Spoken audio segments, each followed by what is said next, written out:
Do you want to get your business in front of over 100,000 viewers every month? Advertise with 321 and enjoy the best value in local advertising while supporting free community live streams. Your message will be seen across live high school sports, morning shows, and local events, connecting you directly with engaged audiences, boosting your visibility, growing your brand, and helping us keep these broadcasts accessible to everyone for free. Partner with 321 today and watch your business thrive.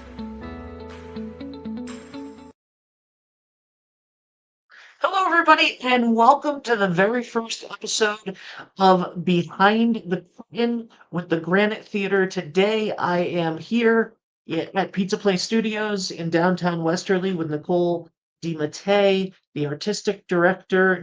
What is your official title? Okay, all right. Just a lot of people, change titles and do stuff, but our artistic director is the big one in theater. So the artistic director of the Granite Theatre, and you guys are about to go into your 25th season, which is very cool. And you also have a great new show that's opening in about a week, 2 weeks, a week and a half. It's probably sooner than you'd like. It's honestly crazy. You look at a calendar, you're like, 8 weeks of rehearsal and it's totally fine. And then all of a sudden it's a week before the show and you're like, I Yeah. have so much still like that there needs fixing and Yep. Yeah. Lord Michaels famously said about SNL, "We don't go live because it's ready. We go live because it's 11:35 on Saturday night." Um, and that's how I felt about every theater production I've ever done. Um, so first, let's get a little bit of background since this is our first episode. How long have you been the artistic director at the Granite Theater? last year, January 2023. I was a theater producer in New York City for 6 years. I say six. When do you count the pandemic? My shows opened 6 years prior to the pandemic, closed, but I still did a bunch of stuff during the pandemic. Like I did a virtual play festival with Playbill. So yeah, I would say nine-ish years in New York City producing. 10 years prior to that performing and directing and choreographing. And then we were starting to look at leaving the city, found this area, which is absolutely amazing. And Kismet, there was a job opening. So yeah, we're very grateful that happened and that you're here. You and I are both, we discovered this actually while I was interviewing your husband, Arthur. You and I are both AMDA alumni. We are. Although I think you graduated AMDA, correct? I did. Not. I did not graduate AMDA. I pieced out.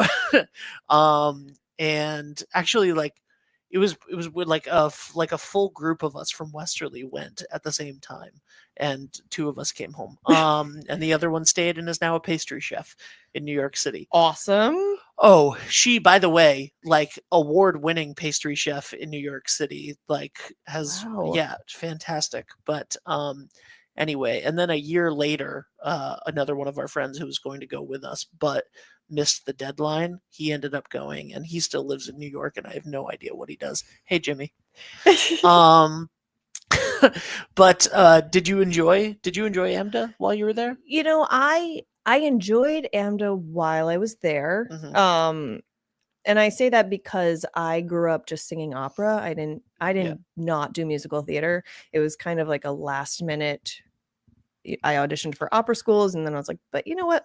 Why don't I just try this musical theater thing? Yeah. And it was great because that's really where my heart was, and I loved it. The thing is that I discovered into my professional career that I didn't love performing as much. Yeah. And I still, don't get me wrong, love performing, but I love all aspects of theater. Yep. I love casting. I love stage management. I love lighting design. So finding out that there were those other avenues was not something I learned at all at AMDA because it was completely a performing conservatory. Yes, absolutely. And I've heard it said actually by the teacher that by the by the teacher that I spoke to when I decided to leave. And I don't think that there's anything wrong with this, but it's an actor factory. It's, you know, their numbers look impressive the more people that they can get out and get on Broadway. And so they put out some of the best. They put out some huge stars, some absolute huge stars have come from AMDA, but they also put out a ton of great extras and chorus members on Broadway. Because then they can go, look, we have, you know, 700 people that have graduated from here that made it on Broadway. And when you want to do those other things, right? Like I wanted to be a producer and director and do other things. And I was with you on that. Like I love performing, but it wasn't my passion. Yeah. So anyway, I'm glad that you found the other avenues that you I didn't know that UCB was a thing when I was at, because you graduated AMDA just before I got there, I believe. What year did you graduate? 2005. I was there in 06. So I was 06, 07. Did you ever you were at, he was in the next class below you. Did you have any celebrities? I'll just ask, did you have any celebrities in your class? Emily Paget Okay. was Tony nominated for Sideshow, and then she was also in that one where they throw the baby. Oh gosh, Steve Martin, the Steve Martin one. Yes. But so Emily was in my class all 4 semesters. I was there with Peyton Ashbrook, who has gone on to do a bunch of roles in television and movies. I believe she's Lorenzo Lamas's daughter. Oh wow! But we didn't know that while we were there. But I ask because we were sort of right in between you and I was Jason Derulo. Stop it! I did not know that. Yeah. So, I'm like 99.9% sure, and I did not know this until years later, that he showed me to my room on orientation day as like an RA, like leaving, who had just graduated. Yeah. So where was your housing? Stratford Arms. Oh, you lived in Stratford? Yeah. I did not live in Stratford. I lived in Hayden Hall. Good for you. And then I moved to Greystone. So I definitely like lucked out. My room overlooked the Hayden Planetarium at the Museum of Natural History. Yeah. And then the deal, man. And then my second year we moved to Greystone, which was above Carmine's, and so you'd open the window and it would just smell like amazing Italian food. And they had this wonderful lunch special, which was like all you can eat for $14. Perfect for a New York City college kid. Wow. But yeah. Anyway, Dave and I shed a tear when Cafe 71 closed recently. Oh my gosh, I didn't know that. Yeah, Cafe 71 closed, and we were like, oh man, that was like our spot to go every day. That was I feel like everyone from Strat went to Nick's. Was it? Yeah. Big Nick's. There it was. Big Nick's. Yep. But the funny thing for our listeners is that Stratford Arms was an old insane asylum. Yep. Was actually still housing patients. So there was like that moaning lady. So I was on the 4th floor in a wing that was just me and all elderly people from the asylum that they were not allowed to move legally. So like I would open, this is so off the rails. I would open my door in the morning, and there would be this old woman across from me, just like full door open, fully naked. She's like 90, and she's just like dusting, and like I'm like, hi, and I'm trying to get out of there. And then there was another guy, but like and you would do like you would go in the elevator with them, and like you'd go down to the basement to do your laundry, and they would just be there. And they had a different laundry room than us, and they were like, but it was so weird. And yeah, I was on this side of it, and they were like, huh, "You got 434. Good luck, man." And That was Jason Derulo who said that to you. it was this guy Mike who ended up being my RA. Jason, I only saw him when he walked me to my room and introduced himself and left. But and there was this guy Noah that was really great as well that day. But yeah, they were like this room's tough, this room's haunted. And then I like kind of believe it.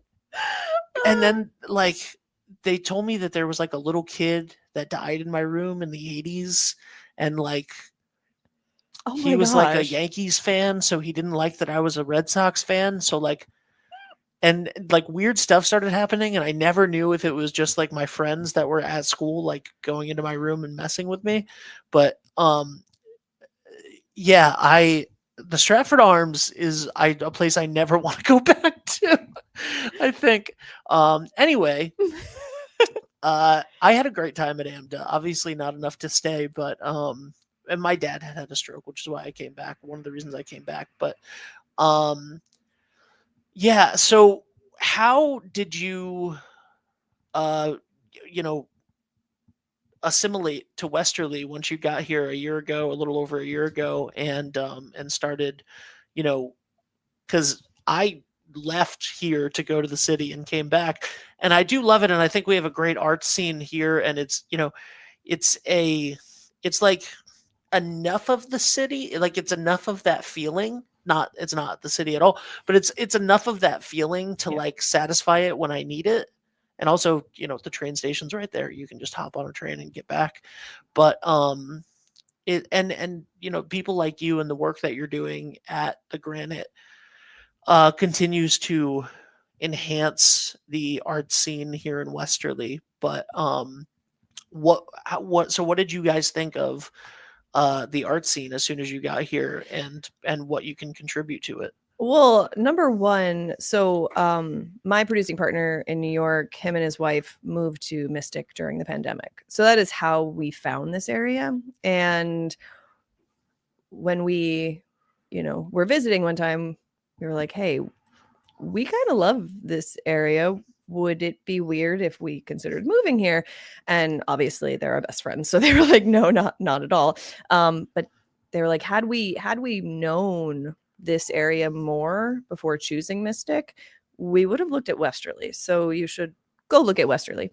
And literally drove up this road, as you do, parked right down here across from this gorgeous library. And then I look up and see the Granite Theatre. And I was like, oh my gosh, like the universe has just brought me to a gorgeous theater. And then it was August. So we took a walk, and the Colonial was doing Shakespeare in the Park. And it was just when I was like, where did we just end up? And not to mention that just 15 minutes away is the aquarium and the seaport and the wonderful stuff that goes on at in downtown Mystic too. But honestly, just so that part was, there was no question that we felt right about here. Every time we would drive home, it was hilarious. We'd cross over the Gold Star Bridge. There it is. And just like get a sinking feeling. We're like, wow, we don't want to go home. And I had, you know, I'd been in New York for 19 and a half years. Yeah. And I wasn't enjoying it anymore. Even when we were, you know, I did my shows off Broadway for 6 years. So I didn't, on my one night off a week, I did not want to go see other shows. So I wasn't going to see theater. We lived in an amazing community, and I didn't want to leave the community. I'd be like, oh, I have to go on the train. It smells. So we were completely disenchanted with New York anyway. Yeah. The only thing is that when we moved here, I needed to make sure I could walk to a coffee shop. And luckily, I live 900 feet from Junkin' Java. Oh, so there you go. All right. So everything was peachy. Like the if not the best, like one A, like there are a lot of great coffee shops. I'm being very political right now, but you're not going to get better than Junkin' Java. So being able to walk to Junk and Java is just Yeah. Well, that's fantastic, and we're so glad that you're here. Thank you. So when you got the job at Granite and you started to take over and you're looking at it, it's a small theater and you're kind of limited in the things that you can do with the number of seats, the budget, the stuff that I really nerd out on about theater. And you know what, but you come from off Broadway, which is essentially like, what can we do with what we have, which Yeah. is nothing. Like I said, Dave and I, my best friend, we were talking last night, ironically about theater completely randomly, which we don't usually do very often, but which is weird because it was like the entire reason why we're friends. But we were talking about theater last night, and I was like, I felt like a chef who was, and I'll say cook. I felt like a line cook, not a chef, but I felt like a chef who was like challenged to put together whatever meal you can with stuff that you find from the gas station. And like, and you find a couple ingredients and you're like, this is great, I can't believe that we have this here. But like, that was the exciting part for me, right? Like, the thing that I've loved about everything that we've ever done, from theater to children's theater to what we do now at 321, is like, I really love creating something out of nothing and going like, what are our limitations and how can we make that the coolest thing ever? It's like a really fun creative challenge. Do you like, so that's a long-winded way to say, like, what were some of the exciting things? What were some of the challenges that you had coming into this small but mighty theater? So number one, I love the 140 seats we have. It's wonderfully intimate. Mhm. I feel like, and if you've been in our theater before, it has a raked audience, which means it's on a slant. So there's not a bad seat in the house. There's no partial view. You can see everything from every seat, which, number one, just audience experience is amazing. Our stage is a nice size. It's one of those things when you've worked at, I've worked at professional theaters all around the country, and then I've worked at off Broadway, and then I've worked at off Broadway, and so I've definitely worked in like teeny tiny black boxes. I went to see an off Broadway show once, and I was like, I don't think we're getting out of here. Yeah. I just love that people think of New York theater as one thing. Yeah. But there is so much theater that is just, let's make it happen. Yep. And the kinds of venues I've been in. I mean, to the Ghost point, there was a theater on Houston. So Lower East Side, where you went into the bathroom and there was a sign on the wall that said, like, don't anger our ghost. And I like truly felt that. There was a show, and I don't know if this is the show that I saw in that theater. There was a show that like ran every season called Hospital back like a long time ago, that every season they would completely redo what the premise of the show is, like in the same way, and we'll get to this in a second, in the same way that people like try to reinvent Shakespeare or reinvent A Christmas Carol and do it in so many different ways over and over again. They were taking this one show that they had, and they were like one time they would set it at a beach, and they brought in like sand and covered the entire theater. It was this little black box. They would like cover it in sand. And I remember going into the bathroom and seeing a sign that said that, and I'm wondering if it was on Houston right now. But anyway, yeah, the creativity, not that Broadway isn't great, and like obviously Broadway is amazing, and the stuff that you can do with money is fantastic. I would not know. I wouldn't begin to know how to produce theater or a movie or something if someone gave me an unlimited budget. I just would not know what to do. No, I am 100% completely with you, and I don't want to say I love low budget, but I just love the creativity that comes from it, and less expectation, finding heart as opposed to just wowing people, because that is honestly what Broadway is. It's Yeah. these like giant like flashy lights and big costumes, but sometimes you miss the heart of the show, or shows that have a lot of heart just don't last, on Yeah. Broadway. And for instance, this season we had done Title of Show. Love it. It's an amazing show, especially if you have a theater life. Yeah. But they worked so hard to get to Broadway, and then they got there. Yep. But it only lasted 4 months because it's not a Broadway show. Yeah. People are expecting a spectacle, and instead it's literally just 4 people and 4 chairs and a keyboard. Yep. So I personally think they would have lasted much longer off Broadway. And even, my show in New York, we had talked about the possibility of going to Broadway, but it wasn't necessary. And our show was so wonderfully intimate, and to lose that feel of it Right. would have lost a lot of the show. Yeah. And so like in that aspect, I do always want people to understand that just off Broadway is a different feel than Broadway. It's not that it didn't make it. Do you know what I mean? Yeah. If it's a huge musical, but that's probably not. There are shows that are Broadway or bust. Yeah. And then there are shows that are what they are, and they exist in their own world, and that's a beautiful world that's been created by the creative team of writers, directors, producers, actors, and it's meant to exist in what they've in what they've created it in. The limitations creating heart. I had not thought about it. Literally, it's so weird.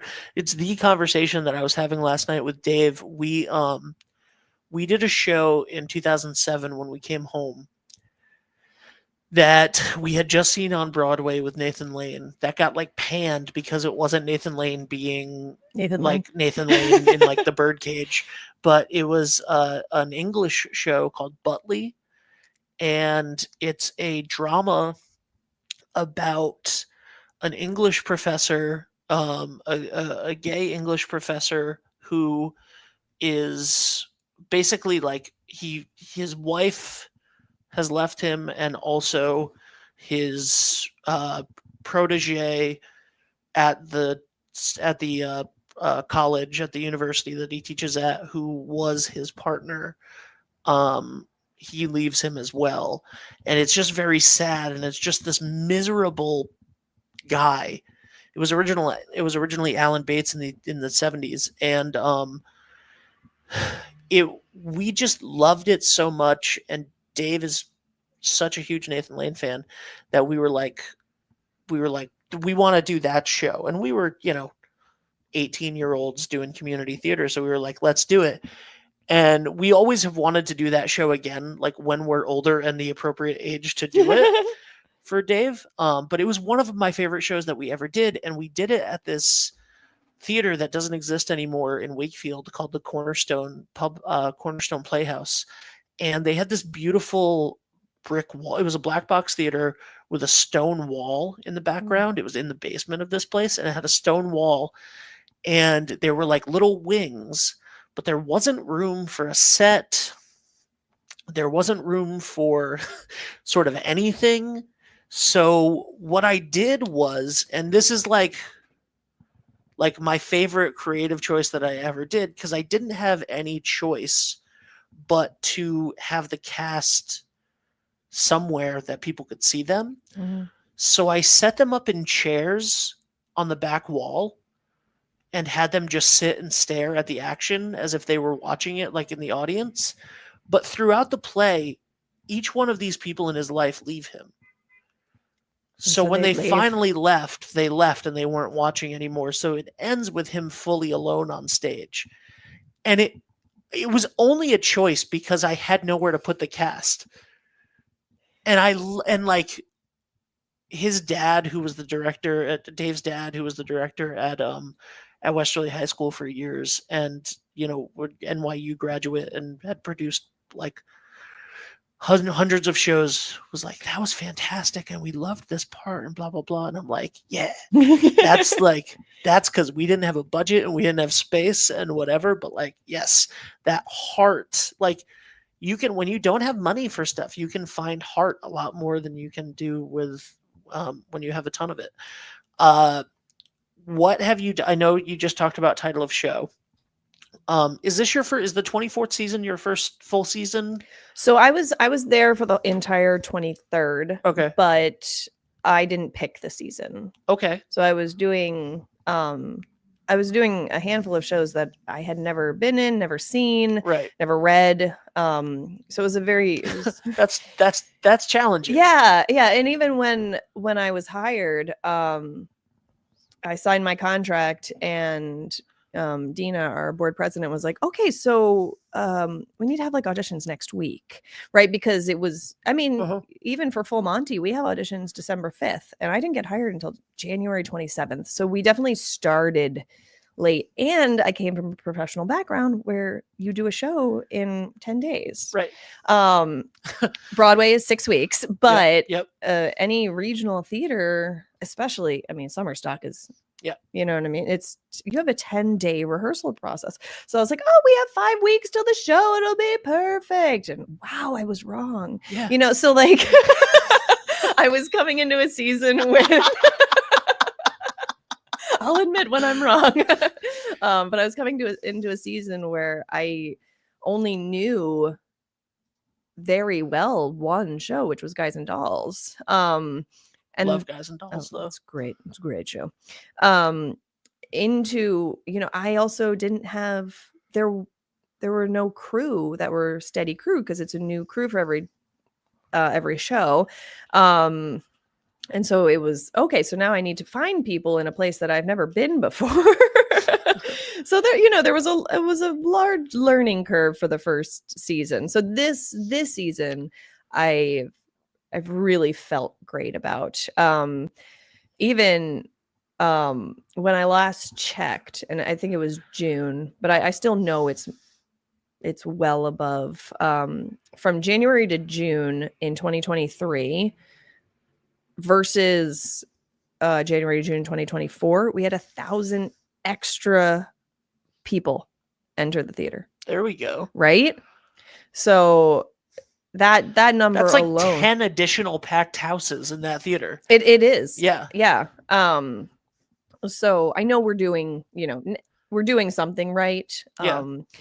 But I lost my train of thought. Well, what I will say about I think that's so funny. You're like, we've put together shows in 10 days. We have 5 weeks. This is going to be great. Parkinson's Law, which is work will expand to fill the time available for its completion. Yes. Nothing has ever been more true to me. It is work is like water. If you let it be in any sort of size container, it will fill it up, whatever it is. And theater, I mean, I just think that you don't get theater perfect. No. And that's the beauty of it. That is the beauty of it. Yeah. So, I mean, that's why you do live theater, right? The amount of times I've been on stage where something insane has happened and you just cover for it, and but it always comes together. It always comes together. Yep. So I like that water metaphor. DJ Gadget said, Nicole is the best to direct. Not gonna lie, I was so scared to be in my first play, but all of her direction is so lovely and easy to take. Aw, DJ. So let's talk about the 1940 Christmas Carol. That is exciting. It is really exciting. So this season is all about telling stories, and the reason I went that route was because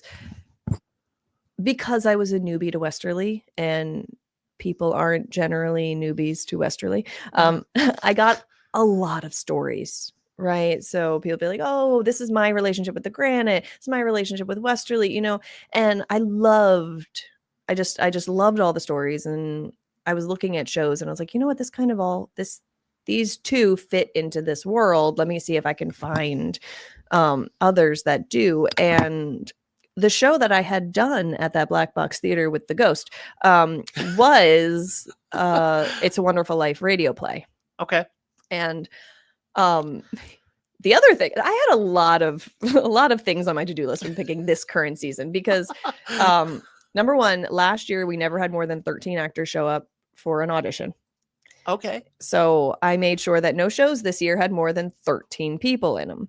Yep. And I did a back and forth between small cast, 12, 13 person cast, small cast, 12, 13, and so I had to make sure, number one, that I had a show that was under 13 actors. Then last year, again, in 2023, sets were our biggest challenge. Budget for sets, number one, is insane. Wood is so expensive. Yeah.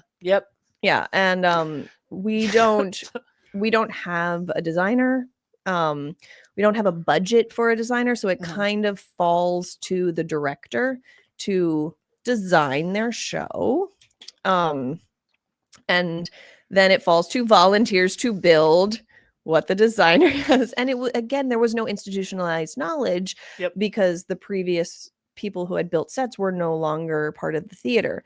So I looked at shows with limited sets as well. And so title of show, no set. Our Town, no set. It was really great. And so, and again, I was looking at radio shows because, again, no set. And I knew that Drowsy Chaperone and Harvey and Sleuth would have pretty extensive sets. Right. So I was like, great. And then I'll give them Christmas off.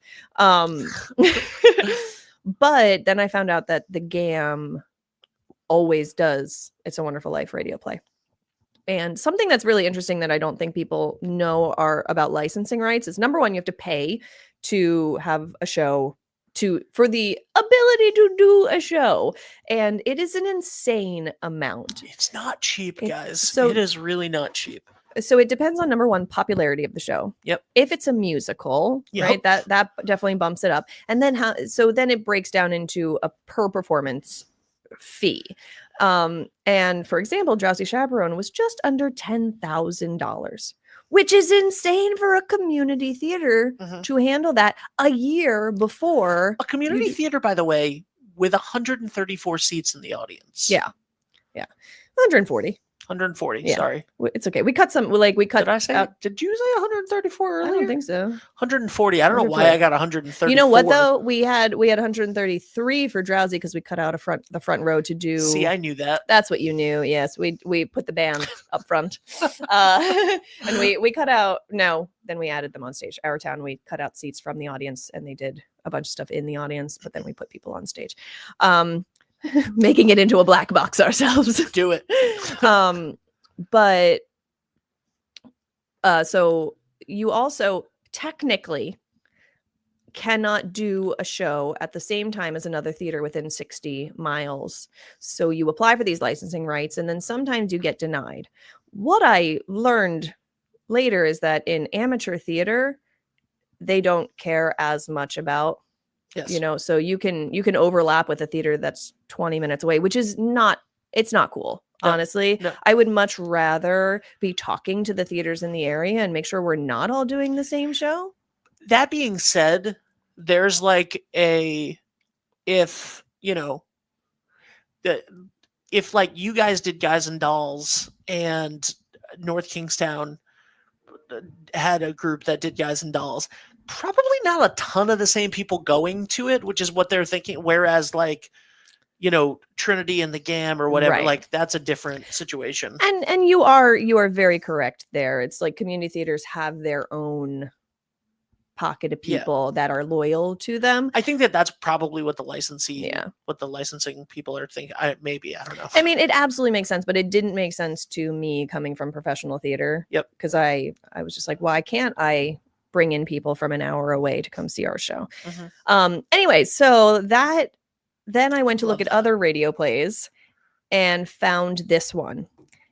And I fell in love with it, but unfortunately it's not a radio play, so it was not easy.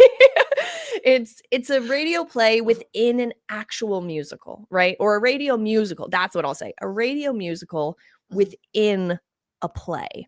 So not only is let's just say not only is Jessica Gates playing Judith in the 1940s radio show, she then plays Belle and Martha Cratchit in the radio play that's within the play. So, and there's a set, which DJ gets her own production booth. There you go.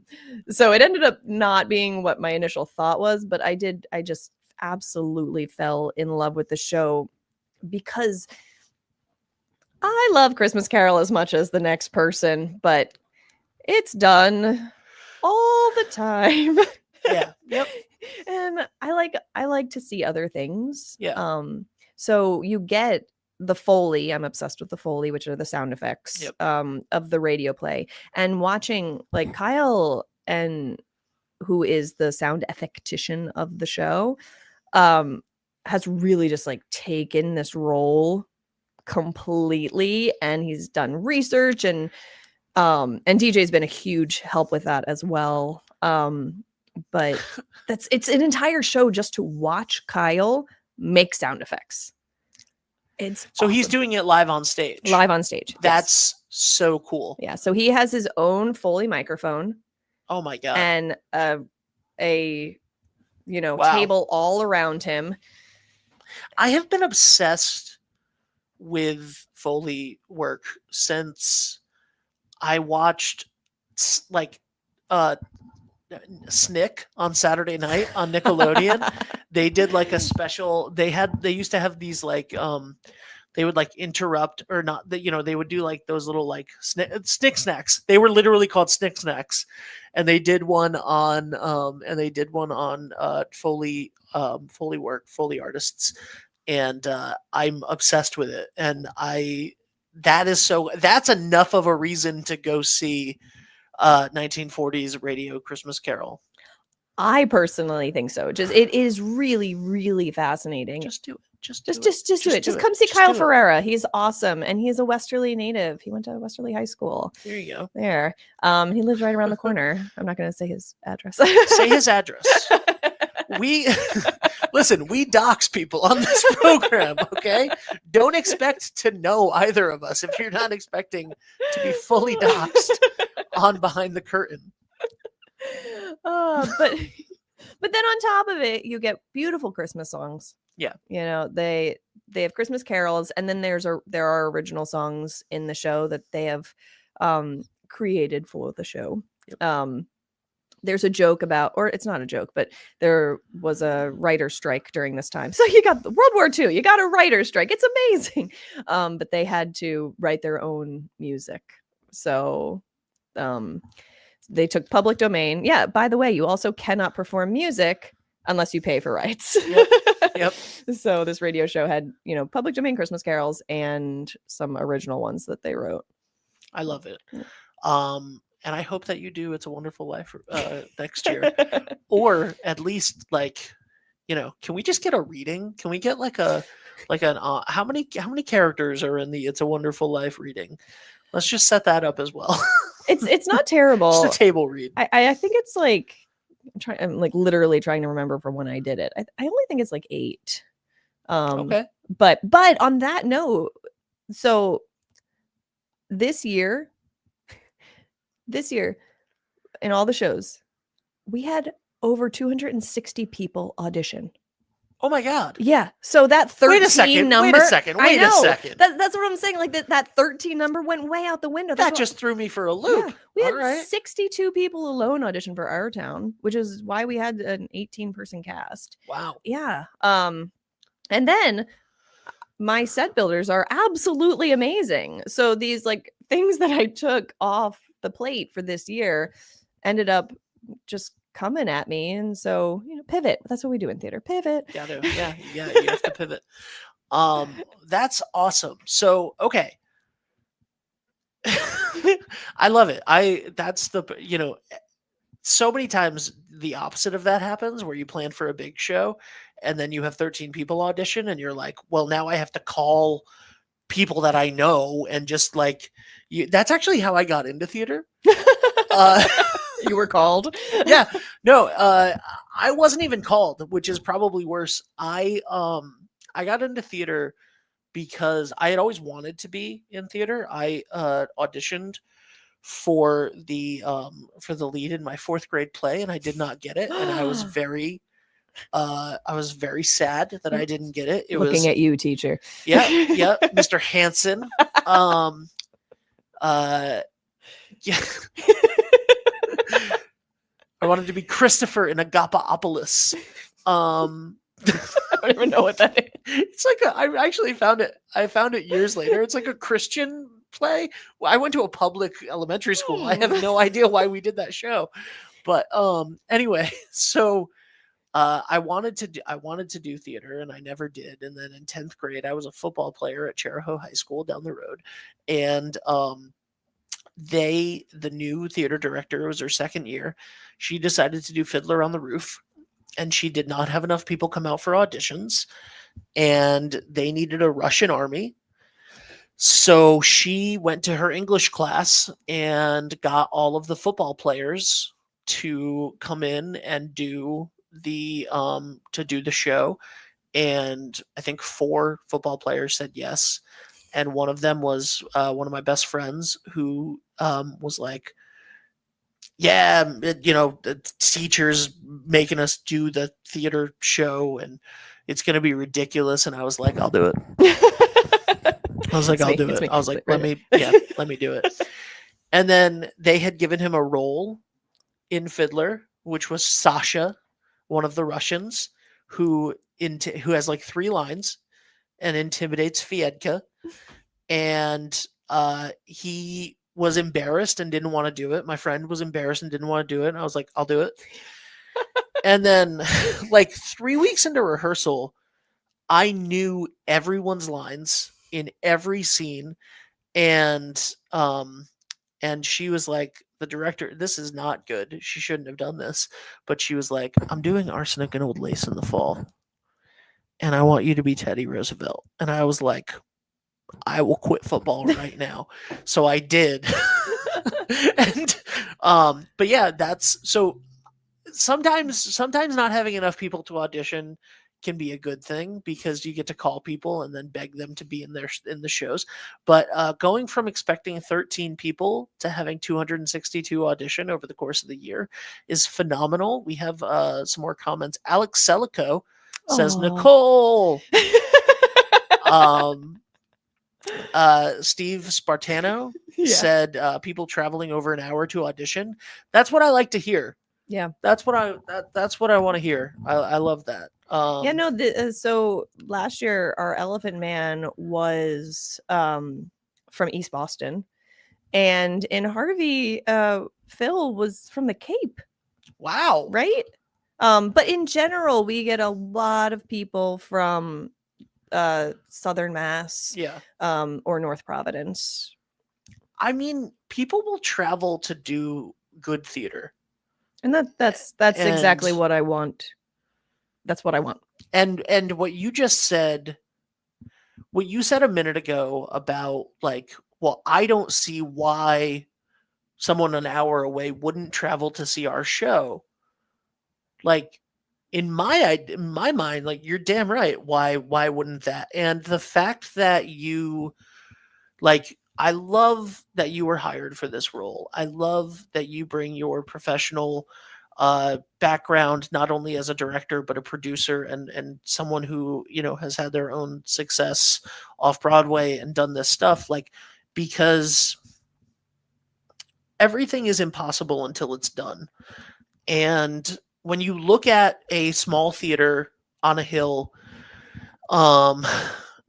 perfectly like, I mean, if I could literally just take the camera out the window, it's right there. And you look at this 140 seat theater, and there are so many, like it could very easily be a little niche club that 60 people come to each show, and you do small shows and you do small plays, and you kind of, it just is what it is, and it's a nice thing for the community, and you give out tickets for stuff like whatever. And you were like, let's do theater. And and you can tell, like, the whole energy behind it has really, and I'm not saying anything negative about anything that came before, but when you take over something, you have to bring yourself to it. And I think that is the best thing that could have ever happened to Granite Theatre. And I am so excited to be doing this show with you every week, to get to know you more, and to get to know the other people, the other cast members, and everybody else who will be coming in and talking to us about these productions. Because that mentality of, we're going to get people from all over the region to come to this, because it's going to be a destination. It's going to be a destination for a place where you want to be on that stage and you want to be in that audience.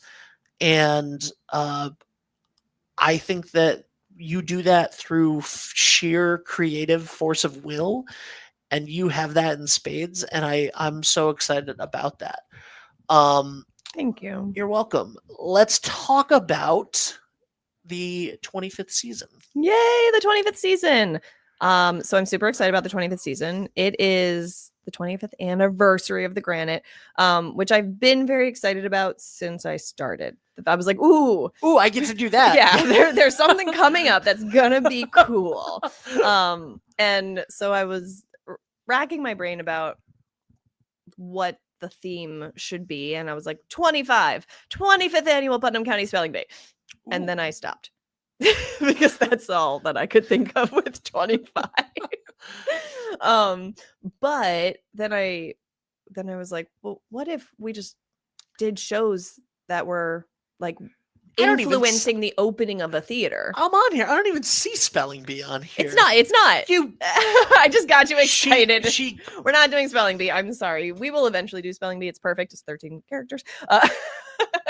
I love Spelling Bee, but I will audition for that show. Oh my gosh, yes. I will audition for that show. I'm not talented enough to be a singer on anything, but I does Panch sing? No, the vice principal doesn't sing. I'll audition. And I'll get cut because I haven't acted in years. But anyway, so what's the schedule? So we are doing all shows that were on or off Broadway in the year 2000. Which is yeah, so when the theater opened, this is what the world looked like. What's really funny is that it's a very big season because of that. There are a lot of really great shows that I didn't want to jump over. And so we are starting with The Full Monty, which I'm doing for a number of reasons. One, because I want all the guys in this area to come and present themselves. That sounded weird. Welcome to the first and last episode. Not what I meant. Not what I meant. But it's such a fun male-centric show, and I have two guys in Christmas Carol who have never been on stage before, and they are killing it. They're killing it, and I want the theater to be a place where people try new things. And as DJ said, I'm not scary. But it's honestly, it's beautiful. It has so much heart. And we generally are lightest on our first show. Yep. In terms of, attendance, because everyone tells me that, Westerly's dead in the summer, but there's still like 23,000 people here. So I think we can fill some seats. So that's my attempt here is a big fun musical. Listen, I think you can fill the seats. Thank you. Well, we better fill the seats because we're only doing 6 performances of it. Yeah, it's March 7th through the 16th. Yes, so it's Friday, Saturday, Sunday, Friday, Saturday, Sunday. So we are starting. We added a show this year. Yep. We technically added like 2 shows. So that that it bumped us up 3 weeks, but in order to still fit in all the other shows, this one could only be 2 weeks long. So get your tickets. Do not miss it. It's going to be so much fun. And if you want to be part of it, auditions are December 7th and 9th. It's going to be a blast. And then, but actually before that, we are doing a one afternoon. It's an afternoon. One show around Valentine's Day. It's February 9th of Love Letters. Ooh. Yeah. And that is sponsored by the Rotary Club of Westerly. I love it. And it's starring Rona Mann from WBLQ and Now Here, and Cal Lord from Christchurch. From Central Baptist. From Central Baptist, yes. Yeah. So that is going to be super special. I love it. I'm very excited about that. So that's February 9th at 2 p.m. Then is Full Monty. And after that, and I'm going to look at my little cheat sheet. We're doing The Tale of the Allergist Wife. I have it on. You have it up. You have it up. Thank you. So that is a Charles Busch play comedy. It is so smartly funny. It's not like slapstick. It is smartly funny. It is about a woman who is kind of just going through a midlife crisis. And she runs into an old friend. And I don't want to give away anything. Hijinks ensues. Yes. This old friend has been doing everything. She has amazing stories to tell. And she just kind of shows the allergist wife that she's kind of just been sitting in her New York apartment doing nothing all these years while this other person that she went to school with, that was her best friend, has achieved. It's a really, really fun show. Great characters, and that'll be cool. Then we are doing the Laramie Project, which is an absolutely beautiful play. Yeah. So for those of you that don't know, Laramie is where Wyoming, right? Wyoming. Yep. Is where Matthew Shepard was abducted and killed, and it was later named a hate crime because he was gay. This is it's an interview. So this theater company in New York actually went to Laramie and spoke with people from the town. And it's not necessarily about Matthew. It is, but it's about how the town reacted. It's about the national attention that this town got and how detrimental it was because of, obviously, what people were then saying about the people of the town, which is not who they thought they were. Right. So, and it is so beautifully done. Definitely a tearjerker. Yeah. I would assume. Yeah. But I'm really, really excited about that one. I'm excited about that. I've heard a ton about it for 25 years, but I've never seen it. So, and then you have Peter Pan Jr. And then we have Peter Pan Jr. So Peter Pan Jr. was not in the year 2000, but I would tell you why. Because the only show, first of all, hilariously, Seussical was on Broadway in the year 2000, but we did that this year, so I couldn't do it again. The only other show was Beauty and the Beast, and they no longer, as of I think it's like March this coming in 2025, March 2025, they're taking Beauty and the Beast off, so you can't perform it anymore. I'm not quite sure of the reason. I'm not sure if they're going out on a national tour or if they're just putting it in the vault for a little bit. I feel like Beauty and the Beast Jr. is the only junior show from Disney that I have not done. Well, you won't be doing it again. Thank you. But I love Peter Pan Jr. So Peter what I Pan did- Jr. is fantastic. Yeah, so what I did was during camp this year, I had the kids pitch me shows. We had 30 kids. They Aw, pitched, I taught them what it was like. I taught them what my job as an artistic director and picking shows was about. yes. And then they pitched me shows. Peter Pan was not on my radar. So not only did they pitch me shows, then I had them vote on it. And they got to choose 2 shows, put it in a bucket. We counted out, and Peter Pan. Love it. Yeah, so that'll be so fun. That's going to be great. Yeah. And then Kiss Me Kate Kiss over Me the summer. Kate, yes. What a big fun musical. Kiss Me Kate is an adaptation of Taming of the Shrew. So they are putting on a Taming of the Shrew tour. But then you also, just kind of like 1940s Radio Christmas Carol, you're watching the actors who are putting on the show. And so a lot of the show happens backstage, which is a really cool backstage set. And yeah, just a wonderful summer musical. By the way, we have a lot more comments. Nicole, from Steve. Nicole is approachable and a wonderful teacher. It's a great environment to work with. Theater people are talking about The Allergist's Wife.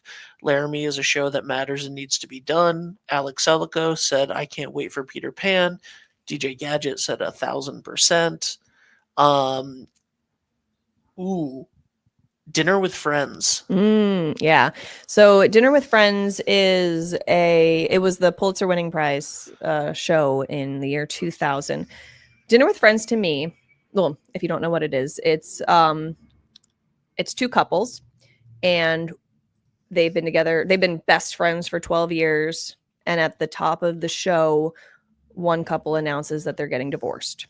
And so it is essentially you are divorcing your best friends, right? So really pertinent to, anyone who's been in relationships with other people, couples especially. But this show I call actor proof. I love all you actors, but this show I call actor proof because you could literally just read the lines. Yeah. And it's enough. So that'll be wonderful. It's just a great play. Oh, I'm excited for that. That's those are my favorite types of plays. Actor honestly. proof ones. Well, yes, but also just I love the 4 people. Yeah. Yeah, that's awesome. All right, and then I went backwards too far. Hold on, I clicked too many buttons. I mean, you could just do it, but of course. How could I not? So the other thing you don't think about is that when you're picking a season is how early you have to pick the season. Yeah. So I start picking shows in May, which is insane, which is again why I looked at shows that were 13 people only. And, but so the last year, our Elephant Man was a pretty low attendance. And to me personally, I felt, people wanted to see a murder mystery, right? It's Halloween. Yep. They didn't want to see a drama. They wanted to see a murder mystery. So we did Sleuth this year, which was wonderfully attended. Exactly, pretty middle of the road where our average numbers generally are. Yeah. And then, I was like, so how do I beat that, right? How do I get people in the door for March and how do I get people in the door for October? I better not have any problem selling Rocky Horror. You're not gonna. It's such a fun show. There are I don't even know if I need to explain it. It's Rocky Horror. It's Rocky Horror. Guys, come see Rocky Horror next October. Are you kidding me? And then A Christmas Carol, the musical. The musical. So this one is near and dear to my heart because I performed this show with the first regional production that was after they closed on Broadway. So they ran this on Broadway every year for 10 years. And then so the production I did, which was the following Christmas, I believe dates, but was with most of the Broadway cast. Mhm. So it was just, and it was one of my very, very first professional shows. So that's what I thought theater was like.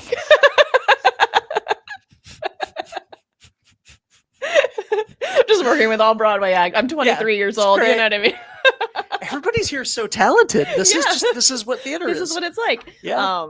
Yeah. I also did Dream Girls that the summer before with the same theater, and Oh wow. that was with all Broadway actors too. So yeah, no, I started in a weird place. But I love this show so much. The music is by Alan Menken, so it's just delightful, and it's a Christmas carol. Like, this is the Christmas carol that it's the only one I want to watch, just because it's amazing. So yeah.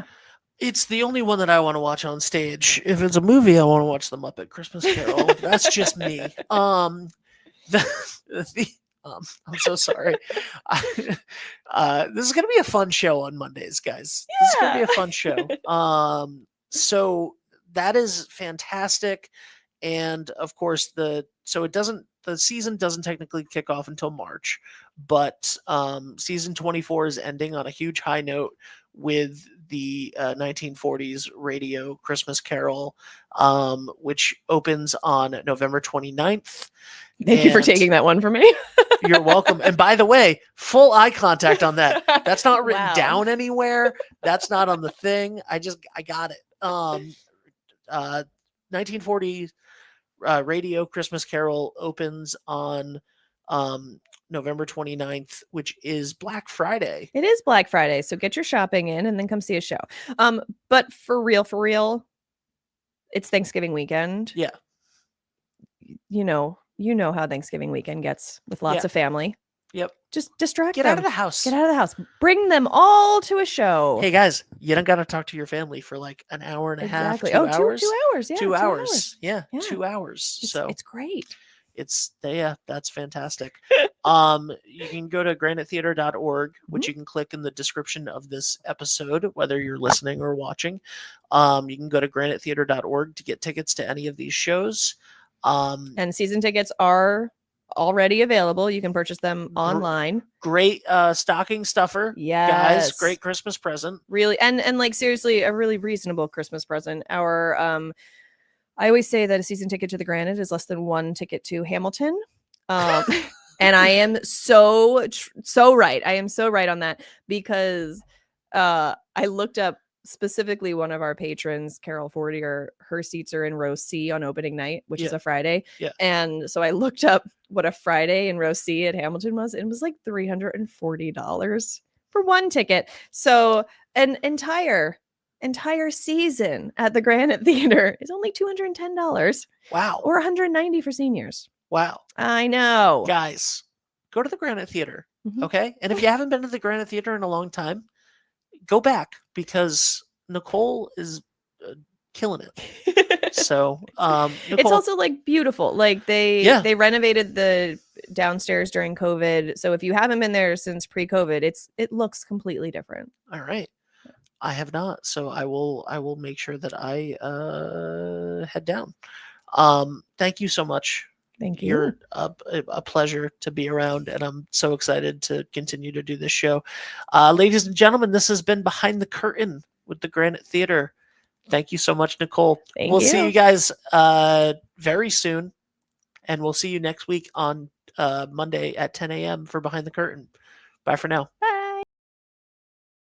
Hi, this is Dan from Lathrop Insurance. In this challenging insurance environment, Lathrop Insurance can be your beacon in the storm to help you find the coverage you need at the right price. Now, more than ever, you need a partner in the insurance industry that can work with multiple carriers to make sure you have the right coverage at the right price. Lathrop Insurance carries home, auto, and business insurance and can be reached at 401-596-2525. We've been supporting the local community since 1939, and we look forward to working with you. Hot summers and cold winters can be unbearable, but D&V Mechanical has the solution for you. As a Mitsubishi Diamond dealer, we provide energy-efficient and personalized comfort solutions for your home. Our experienced technicians will install your new system quickly and efficiently, ensuring your complete satisfaction. Don't suffer through another season of discomfort. Contact D&V Mechanical today for a personalized ductless mini-split installation that fits your lifestyle. D&V Mechanical, your comfort is our top priority.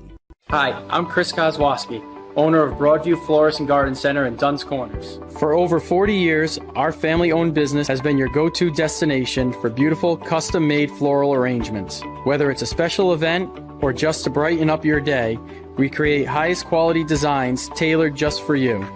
Trust Broadview Florists to make every moment unforgettable. Visit us today or give us a call at 401-322-0390. Are you looking for a fresh cut in Westerly? Step into Rio's Barber Shop in Granite Plaza. Whether it's a classic trim or a trendy new look, we've got you covered. Experience the perfect cut for every age and style in a friendly and relaxed atmosphere. At Rio's, it's not just a haircut, it's an experience. Visit Rio's Barber Shop in the Granite Plaza in Westerly or give us a call to schedule your appointment at 401-315-2208. Your style, our craft, Rio's Barber Shop. I am Jim Howe. My practice is focused on representing people injured in car accidents, representing people injured in premises liability, represent people in all walks of life. I say all the time that I represent the underdog, and by the underdog I mean the person who is injured and is facing lawyers that are hired by insurance companies. If you unfortunately find yourself injured in an automobile collision or in any other circumstance where insurance may come into play, think of giving me a call. Experience local excellence with Roof Right Roofing in Charlestown, Rhode Island. With over 40 years of unmatched expertise, Roof Right specializes in architectural shingles and holds the prestigious title of GAF Master Elite Installers. Known for their commitment to the community and support for local initiatives, Roof Right is your trusted partner for all of your home's roofing needs. Call today for a free estimate at 401-212-4140. Ever thought about leveling up your fitness game in a fun and meaningful way?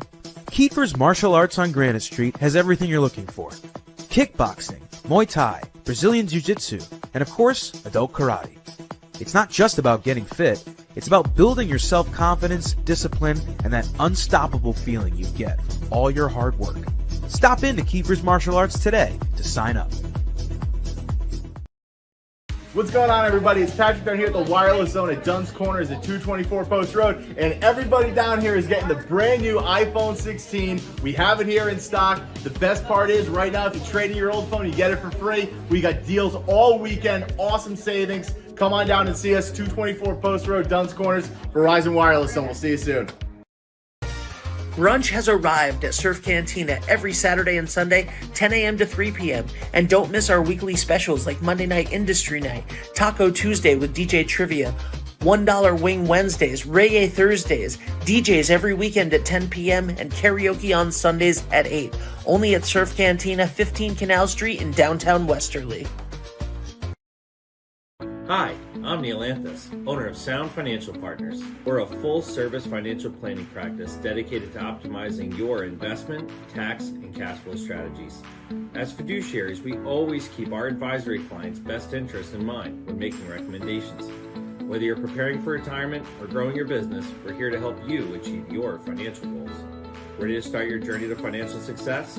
Visit us at our Westerly office or give us a call at 401-642-4333.